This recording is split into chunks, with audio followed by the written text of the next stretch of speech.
염려와 기도 중 무엇을 선택하십니까? 아무것도 염려하지 말고 다만 모든 일에 기도와 간구로 너희 구할 것을 감사함으로 하나님께 아뢰라. 그리하면 모든 지각에 뛰어난 하나님의 평강이 그리스도 예수 안에서 너희 마음과 생각을 지키시리라. 우리의 삶은 문제의 연속입니다. 좋은 대학에 가려고 기도를 하고, 좋은 직장에 취업하려고 기도를 하고, 또 좋은 배우자를 만나서 잘 살 수 있도록 기도합니다. 이런 큰 문제뿐만 아니라 우리의 삶의 문제가 우리의 생각과 뜻하지 않게 육체의 어려움이나 물질의 어려움으로 갑자기 다가와서 우리의 힘과 지혜로는 해결할 수 없는 문제들이 다가옵니다. 오늘 성경은 우리의 삶의 문제 앞에서 염려와 기도 중에 우리에게 기도를 선택하라고 말합니다. 왜 그럴까요? 염려와 걱정과 근심은 문제를 해결하지 못하기 때문에 그렇습니다. 땅을 샀다가 법적인 소송에 휘말려서 마음 고생을 하신 구역장님이 매일 염려하고 걱정만 하고 하나님께 기도하지도 못하고 심하게 괴로워하다가 심장이 막히는 병이 생겼다고 합니다. 하나님이 주시는 영적 원리는 기도입니다. 기도는 응답이 있습니다. 왜 그럴까요? 하나님이 주시는 영적인 원리가 기도이기 때문에 그렇습니다. 하나님께서 우리에게 영적인 원리를 주셨는데 우리 삶에 하나님이 주시는 축복과 약속은 기도를 통해 말씀의 언약을 받습니다. 이스라엘 백성들이 불순종으로 바벨론에 다 끌려가게 되어 절망적이었을 때도 예레미야가 이렇게 희망의 예언을 합니다. 여호와께서 이와 같이 말씀하시니라. 바벨론에서 70년이 차면 내가 너희를 돌보고 나의 선한 말을 너희에게 성취하여 너희를 이곳으로 돌아오게 하리라. 여호와의 말씀이니라. 너희를 향한 나의 생각을 내가 아나니 평안이요 재앙이 아니니라. 너희에게 미래와 희망을 주는 것이니라. 주 여호와께서 이같이 말씀하셨느니라. 그래도 이스라엘 족속이 이같이 자기들에게 이루어 주기를 내게 구하여야 할지라. 내가 그들의 수요를 양떼 같이 많아지게 하되 70년 후에 이스라엘 백성이 다시 회복해서 돌아오는데 그때까지 계속 하나님께 구하고 기도하라고 말합니다. 사랑하는 자연 내 영혼이 잘됨 같이 내가 범사에 잘되고 강건하기를 내가 간구하노라. 하나님은 기도를 통해서 우리에게 복을 주시고 하나님의 약속을 성취하기 원하시고 기도를 통해서 우리 삶의 필요를 공급하기 원하시는 것입니다. 이것은 영적인 원리입니다. 성경에서 보면 예수님을 만나는 모든 사람들은 자신의 연약함을 불쌍히 여겨달라고 간구하고 구할 때 기적을 경험합니다. 오늘도 우리의 삶의 문제로 하나님께 나올 때 하나님께서 우리의 기도에 응답하시고 그 기도를 통하여 하나님이 약속하신 언약을 성취하실 수 있습니다. 그래서 기도를 해야 됩니다. 하나님은 왜 기도를 통해 은혜를 주실까요? 그런데 전지전능하시고 불꽃 같은 눈으로 감찰하시는 하나님께서는 우리들의 문제를 다 알고 계십니다.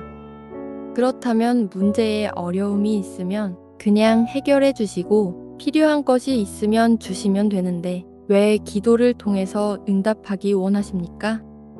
기도가 결코 쉽지 않습니다. 조용기 목사님도 시험을 이기기 위해서는 1시간, 능력을 받기 위해서는 2시간, 주의 종들은 3시간 기도하라고 하셨습니다. 우리가 예수를 믿는다는 것은 예전에 나의 행위와 노력과 공로를 의지하고 세상을 의지했던 것에서 우리의 노력과 공로가 아니라 예수님을 의지하는 것입니다. 믿음 생활도 우리가 예수님을 의지하는 겁니다. 그런데 사람들은 태어나서는 부모를 의지하고 살아가면서 세상의 지혜와 사람들의 힘을 의지하고 물질을 의지하며 살아갑니다. 하나님께서는 기도하는 방법을 통해 하나님을 의지하시기를 원하십니다. 왜 그럴까요?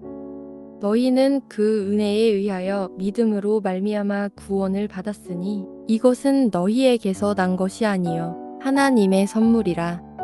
하나님은 기도를 통해서 하나님이 우리의 소망이고 하나님을 의지할 때 하나님의 사랑과 축복을 경험하고 우리는 세상을 물질이나 지혜가 아닌 하나님을 의지해야 되는 것을 깨닫게 되기를 원하십니다.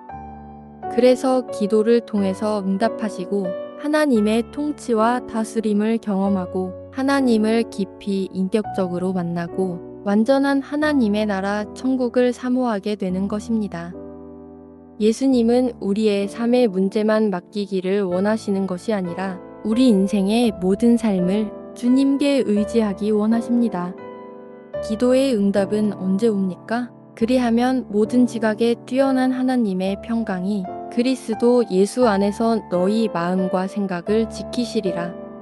우리가 기도할 때 언제까지 기도해야 하냐면 응답이 올 때까지 기도해야 합니다. 그런데 중요한 것은 그리스도의 평강이 임할 때까지 기도해야 합니다. 왜 그렇습니까? 맨 처음에 문제가 오면은 모든 사람이 염려와 걱정과 근심으로 하나님을 의지하고자 하는 마음이 있습니다. 그런데 자꾸만 염려와 근심 때문에 기도로 하나님께 모든 걸 맡기지 못하고 세상에서 해결하려고 합니다. 우리가 기도하면 바로 응답이 오는 것이 아니라 그리스도의 평강이 우리에게 임하면 머리의 생각과 마음을 지켜주시고 걱정과 근심이 사라지고 안 된다, 할 수 없다, 못한다는 생각이 떠나가게 됩니다. 그때 하나님의 약속의 말씀이 믿어지면서 할 수 있다. 하나님의 도와주신다는 믿음이 생기고 마음이 편안해지면서 응답이 오게 되는 것입니다. 이스라엘 백성들이 기적으로 출애굽할 때 앞에 홍해가 있는데 뒤를 돌아봤더니 애굽 군사들이 죽이려고 전차를 타고 막 쫓아옵니다. 이스라엘 백성들이 너무 무섭고 두려워서 기도를 합니다.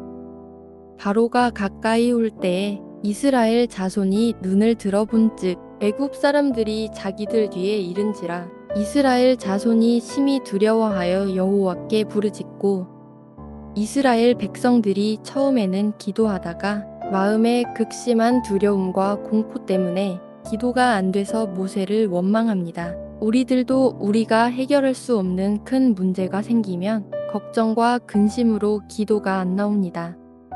그러함에도 불구하고 우리가 믿음으로 우리의 마음과 생각이 그리스도의 평강으로 지켜줄 때까지 우리 심령 가운데 믿음이 임할 때까지 하나님의 응답을 기다리며 기도해야 합니다.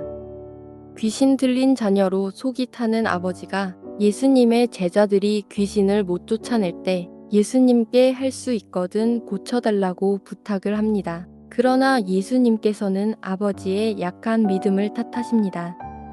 귀신이 그를 죽이려고 불과 물에 자주 던졌나이다. 그러나 무엇을 하실 수 있거든 우리를 불쌍히 여기사 도와주옵소서. 예수께서 이르시되 할 수 있거든이 무슨 말이냐. 믿는 자에게는 능히 하지 못할 일이 없느니라 하시니 곧 그 아이의 아버지가 소리를 질러 이르되 내가 믿나이다. 나의 믿음 없는 것을 도와주소서 하더라. 오늘도 삶의 어려운 문제로 걱정하고 근심하고 계십니까? 걱정하고 근심하면 몸에 병이 생깁니다. 하나님께서 나에게 구하라고 하십니다. 마음의 평강이 올 때까지 기도하고 또 기도하면 금 이듬의 평안이 생기고 그럴 때 하나님의 응답이 이루어집니다. 하나님께서는 결코 나를 실족하게 아니하시며 사랑하는 자녀인 우리들을 가장 최선의 길로 인도하심을 믿으시기 바랍니다.